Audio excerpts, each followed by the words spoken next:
Good evening, Trudy Good. How are you? I'm very well, thank you, Denise. How are you doing? I'm good. Thank you so much for joining us tonight. And I hope you've had fun this week. We've got to know all about you. So I'm really looking forward to digging deep into more questions. Yay. How have you found the lockdown, first of all? Or have you survived it okay? I've got to admit, in the beginning, it was really, really difficult for me to paint. I just couldn't paint. You know, thinking about everything that was going on outside, it was like apocalyptic almost. You know, and these people are out there in the frontline workers, you know, just trying to save lives, risking their own lives. And it just seemed to me to be such a I don't know what the word is. I'm not very good at this. My brain empties. Oh God, you know, like a trivial thing to be Yeah. painted. And you know, the irony of it was that everybody else in the UK was painting. You had all these programs on the TV. Oh, what's his name?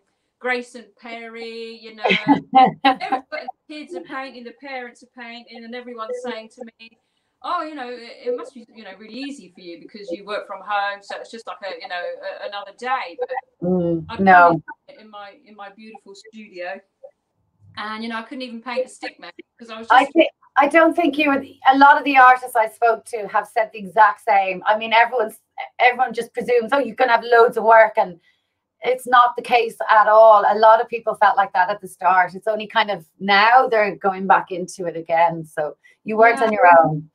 Yeah, what made it worse, you know, you'd go on Instagram and you'd see all these artists on there, and they're like, "Oh, I've done 50 paintings today." It wasn't true. It wasn't true. You're lying. Oh. So tell us a bit about where you live and your studio space. It looks fab. Really? Yes. I'm embarrassed to show you after you know, some of the people. They've got these like really lovely spaces with a window. My golly, you know, what is that like to have a window, natural light? I can't imagine. I can only dream. Do you want that? I mean, you work quite well with the lighting you have. I mean, does it matter when you're with your work that you have a huge amount of lighting? It matters now that I'm painting, yes, because you know, these downlighters and those big floodlights that you might have seen in the video of my studio, you know, the problem with painting is that the colors aren't true at all. So you're in here and you're kind of working away, and plus it's not as bright as well as outside. But you know, I wasn't joking when I said in the video what I do every time I make a cup of tea, which is quite often. Quite often. I have the painting out there with me just so that I can see how the colours are looking, and you know, especially because a lot of my paintings have really dark backgrounds, so you know, take it outside and have a look at it in the daylight. But yeah, I aspire to having a window. So I live out in the country, by the way. This is a garage in the house. I would like to. I've actually got another garage next door, but I'm not allowed to move in there. So it's just a very small space, which is a bit of a problem because I would love to be able to draw in here as well when I'm painting. I'd love to have another easel set up, but when I've tried that in the past, I've just had the most awful accidents. You know, I've kind of tripped over because I'm a bit klutzy at the best of times, as you'll know from working with me. Yeah, do not go up a ladder. Yeah. So, you know, drawings have ended up on my paint palette when I've been doing commissions and things. So I can't do the two at the same time now, which you know, really frustrating sometimes. So I have to make sure all my paints are away whenever I want to start some drawing. Well, actually, one of our artists that we spoke to at the start of the lockdown, Adam DeVille, so he does all his drawing in the house and then his painting in his, as he calls it, his shed in the garden. Well, this is the box, yeah. No. You've got a proper studio. Yeah, well, I just couldn't draw in the house because I make such a mess because I use charcoal and pastels, and you know, that I use are really, really special ones that they're all handmade in France, and a normal pastel costs about £2, whereas these ones are about £20 for one pastel. But no way! Wow. The problem with them is that they're pretty much pure pigment. So because they have no binders and things, it makes the colours really, really intense. But you end up with just pastel dust just absolutely everywhere. So that would explain some of the mess in here that you can see at the moment. Pretty tidy. Carpet. So yeah, I have to contain myself to just. So I suppose let's tell everyone how we met. It's probably about 3 years ago, 3 was it, in Edinburgh Art Fair? Yeah. And I just, as you know, fell in love with your work immediately, and I bought 2 off you for myself, which I still adore very much. And that's it. Just grew from there. But how did you start? Where did you go? What did art college? Can you tell people how it all started off? Well, I always wanted to be an artist, you know, just as a child. I just drew all the time. I just would sit in my room and just, you know, all I wanted to do was draw. And I remember when I was very little and being in the kitchen at home and a grown-up asking me, you know, what you're going to do when you grow up. And I just said, well, I'm going to be an artist. You know, I don't know. You knew that straight away. Yeah, and I had no idea how I could actually achieve that. And was there artists in your family? Well, my father is a really good painter, although, you know, he was bringing up kids and things, so he had to have a, you know, proper job. My grandfather was a wildlife artist out in South Africa, and my cousin is a really fantastic wildlife artist, Karen Lawrence. She's brilliant. Yeah. It's kind of in the genes a bit, really. So anyway, I did attempt to go to art school, but I didn't really fit in there, to be honest. You know, everybody else seemed to be, you know, very concerned with looking like an artist, whereas, you know, I always look like I'm going into the office for a day. Yeah, you do. And what art college did you try? Winchester. Okay, right. And what did you do there? Was it fine art? Yeah. But, well, I just did a foundation course, but people were just sort of there, you know, expressing themselves and throwing paint around, and nobody seemed to have any, well, you know, I think to be an artist, you need to have the tools to be able to express yourself. You know, you need to be able to know basic things about texture, you know, tone, I don't know, you know, different ways of painting, composition, things like that. But you know, it's all very well kind of chucking stuff about, but as I say, you need some background knowledge, and there wasn't any of that going on. So kind of, yeah, I decided you off then. It just and did you stop? Did you stop drawing then, or what happened? Stop drawing. I used to draw always in my spare time. But I was very sort of disillusioned with it all, really, and they were trying to, you know, get you to do what they wanted to do. It was, and I thought, well, I'm going to come out of here just, you know, just being like another sort of clone of what this particular college wants me to do. So yeah, I left and got a job and traveled a lot, worked overseas, had a really good time, always drawing in my spare time. You know, I'd always take a sketchbook with me wherever I went and end up with a creche on the beach, you know, lots of kids coming around saying, which is fine. So, and then, yeah, it was a few years ago, actually, my partner sort of really encouraged me to start going to life drawing classes again when we moved here. And from there, really, but never had any confidence in what I was doing. And again, you know, it was my partner who first made me apply to galleries, and I just couldn't. When they actually, you know, took my work, and yeah, that's it, really. Haven't looked back since. But I always drew, and it was only up until I suppose about 3 years ago that I actually started painting. That's right. When I met you, you said you had a lot of drawings on your stand, and you just said that you'd just taken it up, and I couldn't believe it. I actually thought you were joking because they were just so amazing to be like, they just, the detail in them. Oh, thank you. But I think, well, I always loved the immediacy of drawing, you know, working with your hands. And I had kind of dabbled with painting a bit, but it didn't come naturally to me. That was probably about 10 years ago. So I gave up pretty much straight away. But I think because I had like a 25-year grounding in drawing, painting, when I sort of tried again, as say about 3 years ago, it came very naturally to me. I knew all about all the things I needed to know, composition, as I say, all those things that I mentioned earlier. And so, yeah, I mean, I just haven't looked back. And now it's like I'm a kid in a sweet shop, and they're just 5 hours in the day. I just want to paint everything.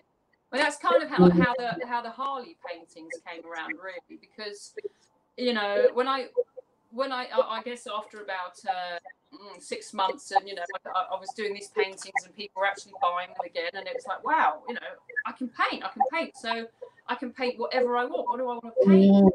Right, well, you know, a Harley, it's such an iconic thing, isn't it? A Harley. I thought I'm gonna put my women on a Harley and kind of, you know, empower them on this like huge bike. But the problem with me is I never think about the logistics of an idea. I just think, oh, I'm going to do this. You know, I don't think it through. Like, you know, how am I going to paint a Harley? How am I even going to get a Harley?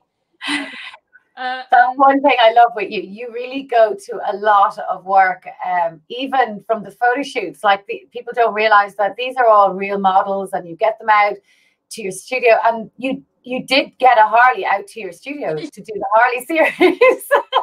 Yeah, and you know, because I'm a bit of an anal Virgo, to be honest, and you know, I like to think everything through, and I think I've got all my boxes ticked. So I found the Harley that I wanted to paint.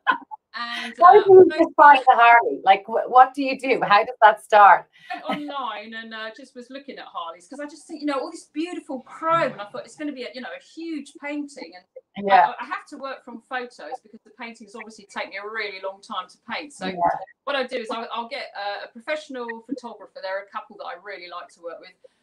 Models, I've been working with the same few for many years, so I've kind of documented their life, which has been amazing, really. And then we'll organise a photo shoot. I get on to designers as well. I'm really lucky. I get to work with fantastic couture designers. They lend me their collections, and so we use those in the shoots. So yeah, anyway, I thought, okay, I'll phone up Harley, make sure that, you know, the measurements across the handlebars, make sure it will go through the studio door, the photographer's there. So all the boxes are ticked. So yeah, luckily a friend of a friend of a friend had this particular Harley in the right colour. And he decided that, he agreed to lend me his Harley for the day. So he drove it over. But then when he rocked up at the studio, what we hadn't thought about was the turn on the bike. It's not particularly good or big. So we couldn't actually kind of corner it round the door. Oh, God. Where the photographer's studio is, there's actually a mechanic's garage. So we had to do the shoot in there for the day. He didn't get a lot of work done, the mechanic, because he was very interested in what we were doing, as you can imagine. Yeah. And the gun series as well. I presume you borrowed guns, did you? You don't have them there. I may have broken a few laws on that one, but living on the edge. Well, I mean, this because I live in the country, you know, a lot of people own shotguns around here for, you know, various. They go clay pigeon shooting, or, you know, they have a lot of land and things. So a young girl that I was actually sort of tutoring, she was going for an art scholarship. Her dad, I was sort of talking about the idea again of, you know, because you don't see, it's always guys that have got the guns, and again, it was more about, you know, almost, you know, doing something maybe with a little bit of a humour or a bit of a narrative. You know, I had this idea, I want this woman to have a gun, and, you know, what's the story? Has something just happened? Is it about to happen? So anyway, we were chatting away just before I was about to start teaching his daughter, and he said, oh, you know, I've got a Beretta. So he showed me this shot. It's not a shotgun, it's an under and over or something. And it was just the most beautiful thing I've ever seen, because I've got a real thing about wood as well, and all the you know, intricate carvings, they're all handmade. So he lent me his gun, and we did a shoot in Brighton, and I'm kind of really, I don't know what I love them. I think they're brilliant. You know, just the expression on the models' faces as well. I think you've got one left there, haven't you? And you know, it's kind of, you remind me like of speaking to some landscape artists, and they have to know the landscape. You really have to know your models and the items you work with. Don't you? I've never seen you just work from a photograph. You actually go into these extreme measures of getting them and feeling them and touching them, and Yeah, I mean, you have to. Well, for me, because, you know, the more it's all about the detail. You know, the more I look, the more I see. I kind of get drawn in. So, you know, if I've never kind of met that person, or if I've never seen that object and sort of had it in my hands and felt it and, you know, experienced it, I can't kind of take that with me to my box, you know, when I'm working off a screen here. So, you know, it is really important to me to, have, you know, either met, chatted to, or I have to say, even I've met a couple of your models when we are working at the art fairs together, and it's just really nice to see the comparison as well. And it gives that a little bit of an extra story to a painting. How have you had a favorite series? I mean, did you enjoy doing the Harley series or the Gun series? Did you? And the Gun. I mean, the Harley ones, I say now, I don't know if I'll ever paint another Harley again, because again, one of the things I didn't think about was because my paintings take me a long time to do. You know, I'm not somebody that rushes into them. You know, they're almost meditations when I'm working in here, and you know, I just enjoy the whole, you know, putting the paint on. And they're made up of many layers, and those Harleys, especially like, you know, the really big ones, sometimes it can be just like 5 weeks of just underpainting of not 50 but 5,000 shades of grey. Hours and hours of work, isn't it? So every night, and you don't feel like you're making any progress at all until the very last couple of weeks on them, when I get to do all of the tiny reflections in, you know, in the chrome. And there are about 3 or 4, well, usually about 3 or 4 self-portraits in those Harleys, where you can see myself and the photographer, you know, in the handlebar, like that. So, you know, right at the end, it's amazing to work on them, because it's just all about, you know, mark making, just different daubs, and, you know, trying to get it to look like light and reflections. So I love working. I love everything I'm working on, but then all of a sudden it's like, no more, move on to the next thing. I remember a client of ours had a little passport photo of his mother, and he asked you to do a commission, but he wanted it fairly big. So I was just amazed at the detail in even the dress and now you did say you wouldn't do that again. Hours and hours. Because that was a charcoal drawing, and he was just talking about having a painting, and I just said to Denise, I just don't know if I could paint that houndstooth like ever again, you know, those tiny little details of it. But I loved doing that, because as soon as I saw the photograph, she reminded me of my dad's mother. She looked so much like her, even the dress that she was wearing, the style of the dress. And my dad has actually done a portrait of her, and it just reminded me of that photograph of that woman. So that's brilliant. Yeah, no, he was delighted.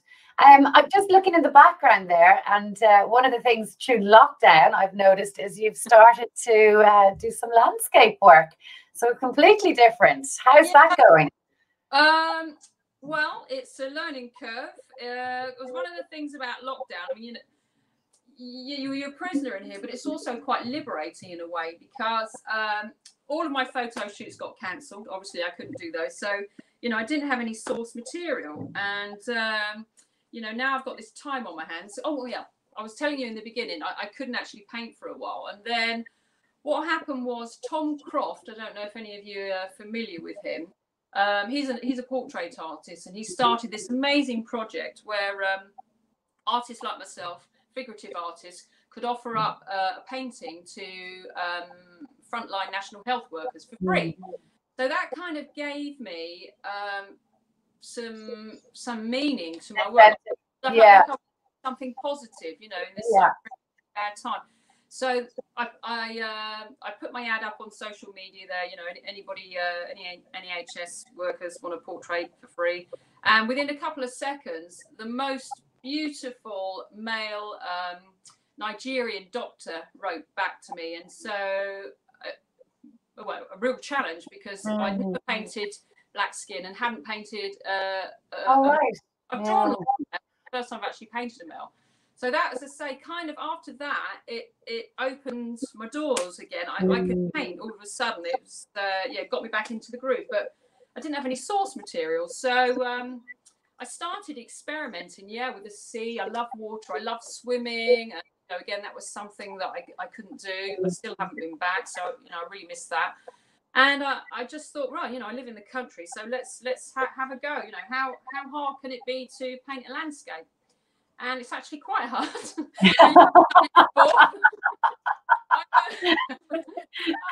Yeah, I started this one 2 days ago. Oh, it's beautiful. It really is.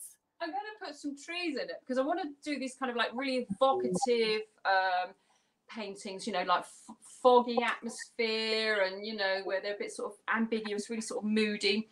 So I'm really loving doing the big skies, but I'm to be honest, I'm afraid of painting a tree, which is just ridiculous. You know, paint a hand and a face and this and that. But I think I've just got to find my way, but I don't want to be influenced by other artists. I love 2 of the landscape artists that you have. I love Ken Brown's work and I love Van Daly, but you know, I've been trying really hard not to look at their work because I don't want to be influenced by them. Just, distracted. Own, you know? Yeah, I can see that.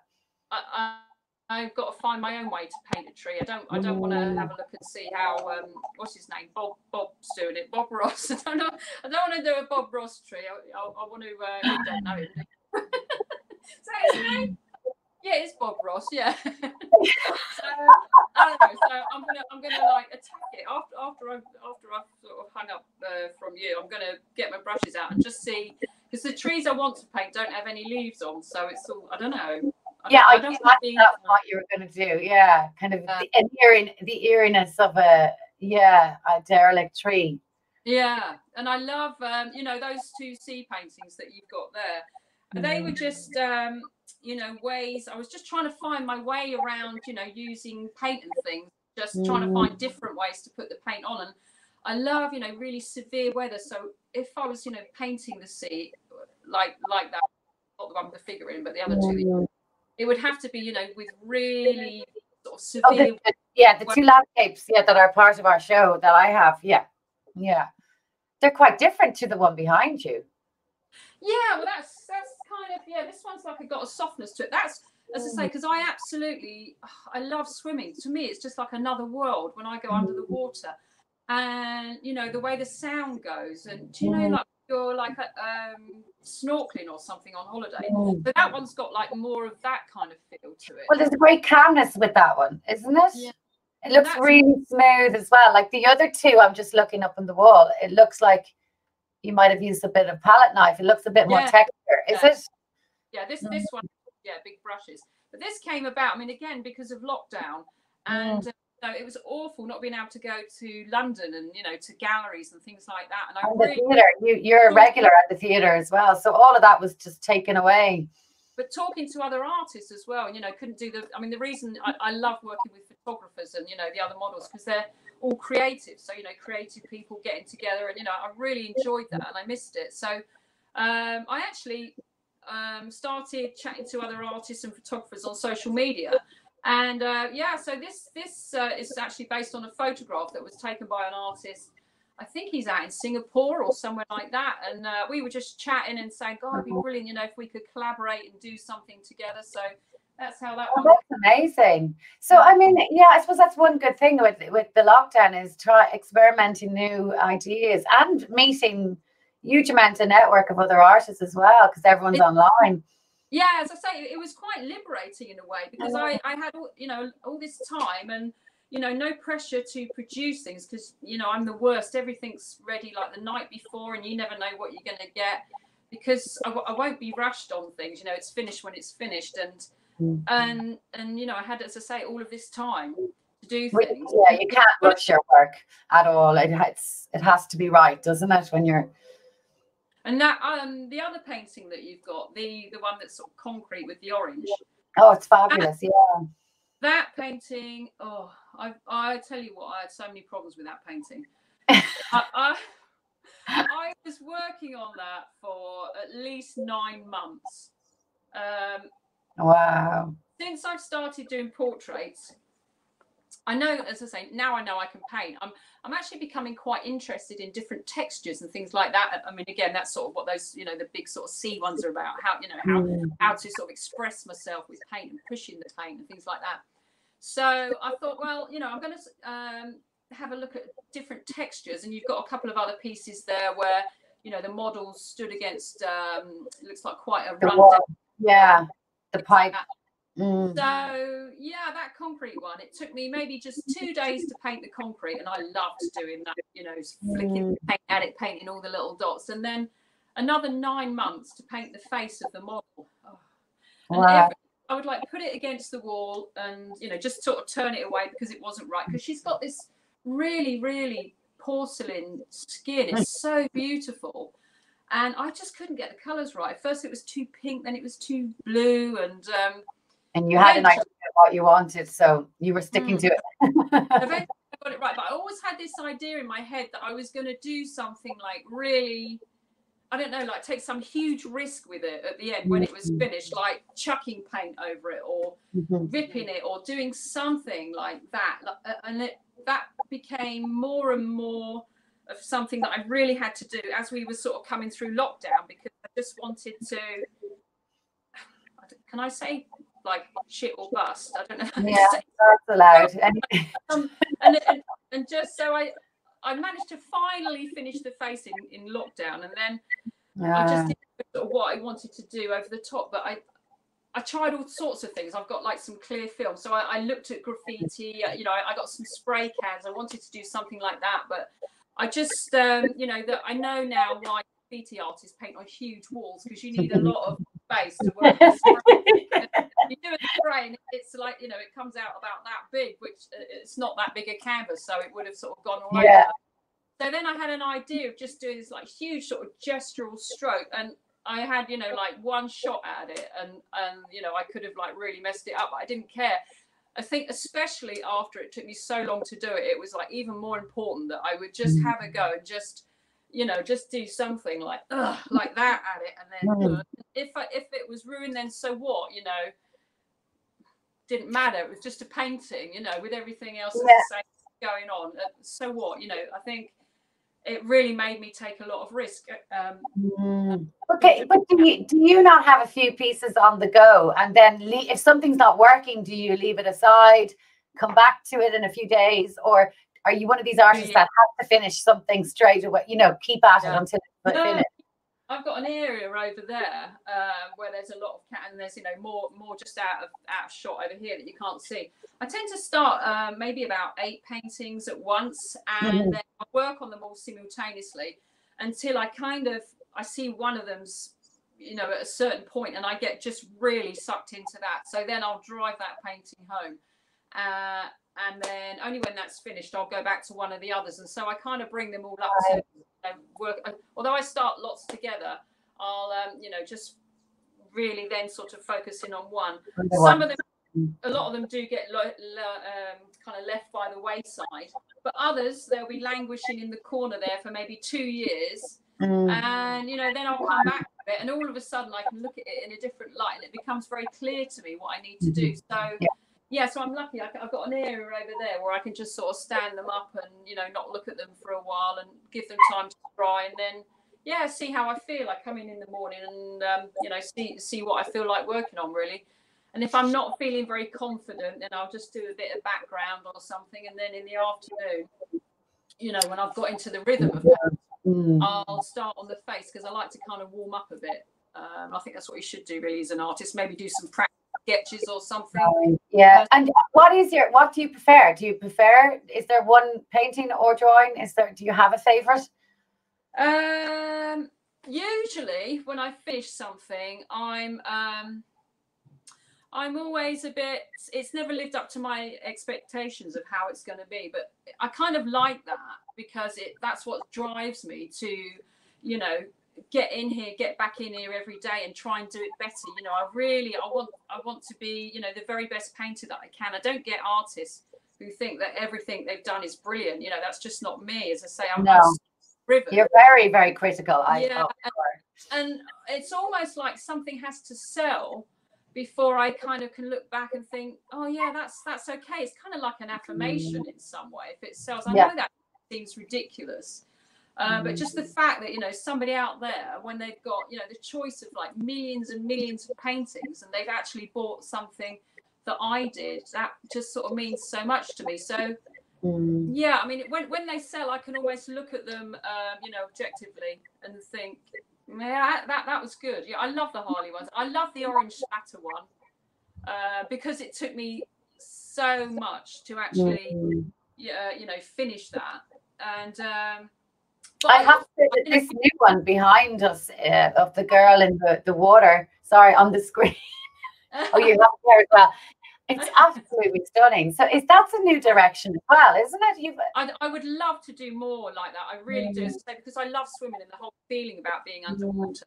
I know there are other artists that, you know, do a bit of this at the moment, and so I am mindful of, you know, not doing something similar to them, and, you know, even sort of looking at their work. I want to do my own thing, but at the moment, you know, I don't even know if we could, you know, do a photo shoot or whatever. That's something that I would need to look into. But I love this kind of like ethereal feel, you know, the idea of a siren, rather than, you know, some people at the moment, they're painting, you know, women in bikinis and that kind of thing under the water, which is great, you know, but I want something a bit darker than that. Yeah. And do you ever paint plein air? Do you like to go outside or? No, not you. I've tried drawing and things, but you know, when you got a white canvas, the light is just, you know, it just bounces off it, and you know, no, it's just because everything changes so quickly. As I say, and I'm slow. Maybe in a few years' time, because you know, I am, as I say, I'm new to painting, so at the moment, no, because you know, I've got all this stuff, and just sort of carrying it around is a bit of a nightmare. But that's not to say that, you know, once I get more into, you know, the way that I'm applying the paint, that I don't want to go out, you know, I will want to go outside and paint a tree and things out there once I've got the hang of it. So yeah, I think as I get better with landscape painting, that is something that I probably would be doing, especially in the winter. As I say, you know, I'd love to be out there like old Turk, you know, with the waves like lashing and stuff like that, and get all that down on a canvas. Well, I can't wait to see that direction. Trudy, thank you so much. It's been really, really enjoyable chatting to you, and thank you for showing us around your studio. And yeah, I'm look forward to seeing everything in person, hopefully very soon, and hopefully seeing you soon as well. Okay, no, thank you, Denise, and also thank you so much to everybody who has shown an interest. You know, I've had messages from people saying how nice it is to see my studio, and you know, to all of the people that have supported us, you know, bought my work, you know, so grateful to you. It means the world that, you know, I can carry on doing this every day. You know, I'm not somebody that wants to be rich or anything, but if I can just, you know, carry on do what you love painting, just nothing. Do it. Don't stop, Trudy. You're fantastic. All right, thank you so much. Enjoy the rest of your evening. Bye. Bye.